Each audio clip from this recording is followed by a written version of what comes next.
there are many of times I feel I want to give up as parent. You know, what? in the valley to accompany him go through all this process, because I myself I don't know much of the music. And I don't know what is upper, what is double, you know, all this I have to start over again. And we started, I found it's very, very difficult, because when I go with him, I always teach him the wrong thing. Instead of elbow, we go double, things like that.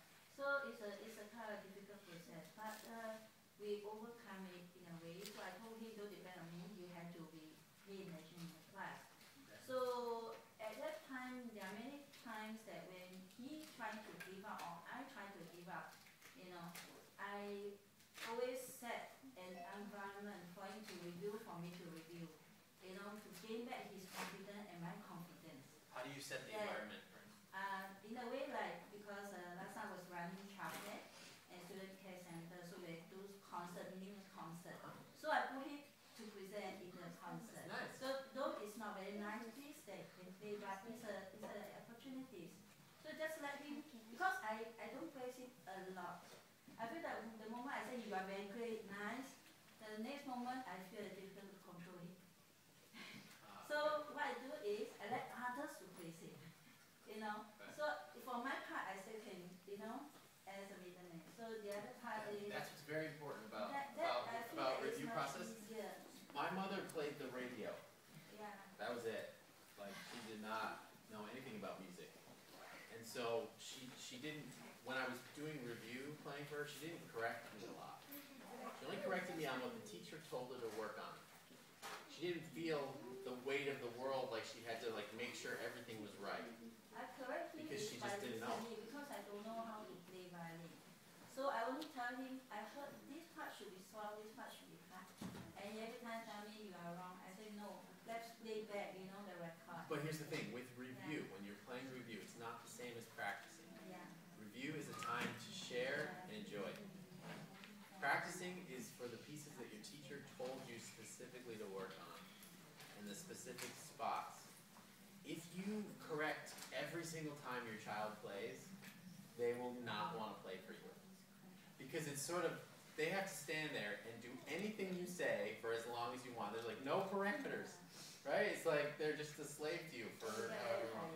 So yeah, so all they want to do is like, you know, anything else. They'd be like, could you take me to the dentist?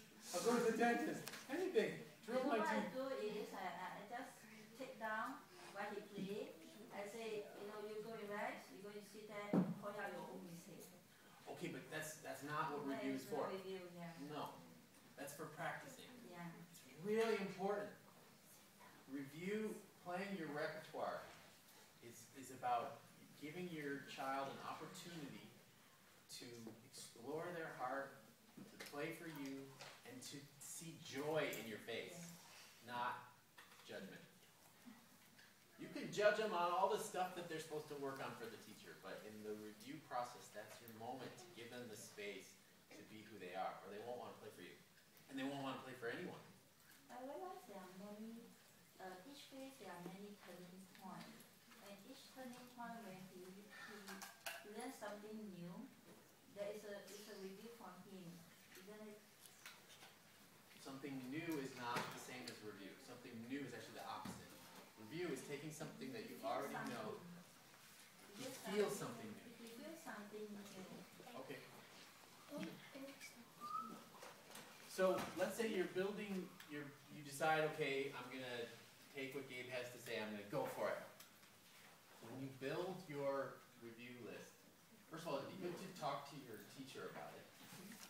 But what my suggestion is you find what I call relevant review. Okay? So you guys work out of, what's the set of books that I keep seeing? What's that called? The ABRSM. ABRSM. Some beautiful pieces in there, right?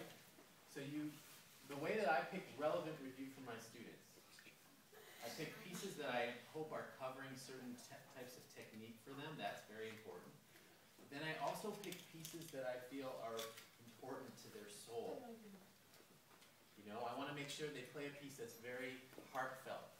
I want to make sure they play pieces that are fast and fun. I want to make sure that they play some sort of chamber music piece where they have to play with another person.